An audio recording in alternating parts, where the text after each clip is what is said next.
শালা মায়াতে কিছু বললে তো ওইখানে ছটছট করে মুইতে দিস। ছটছট করে মুইতে দে। আরে আর সোদা শালা সোদা, আজ 5 দিন হলো একটা ভুলের কারণে পাছাতে দুটা লাঠির বাড়ি মেরেছিনু। এখন পর্যন্ত পাছাতে লাল টুকটুকে হ্যাঁ দাগ বসে আছে। 5 দিনের আগে দাগ এমন আছে। সেটা আবার আমাকে বিশ্বাস করতে হবে। এই কই উত্তর দেখি দেখি কাপড় পাছা দাগ দেখে আগে। পাছা কান দেখা কি করে আর মাথাটা তো খারাপ হয়ে গেল নাকি?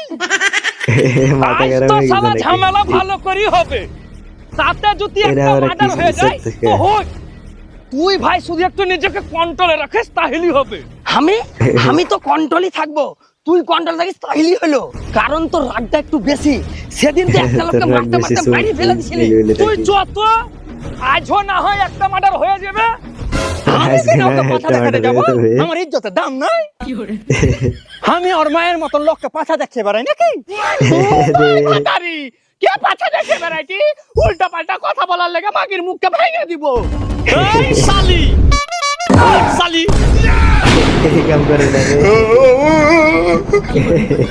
কোন জায়গায় হাত দিয়ে দিলে রে? হে আল্লাহ, মাকে জানার মনে তাইলে আইছিল।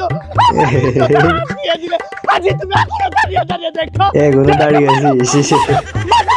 মারিস থেকে তাড়াতাড়ি মার।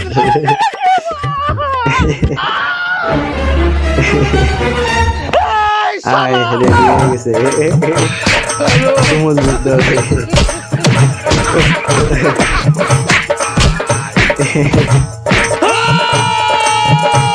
এরা লাগিয়ে নিয়ে বসেছে কারে মারবি? কারে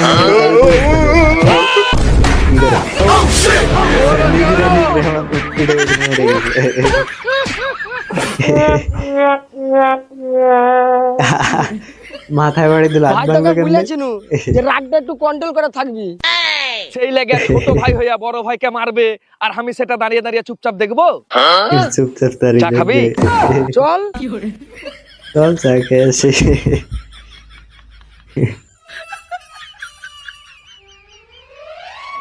চল, আর দেরি করলে হবে না।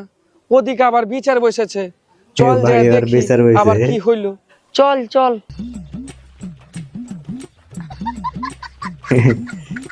এবার কি বিচারে ভিতরে নিজের মিটাইছে। এরা তো ভালোই আহত হয়েছে।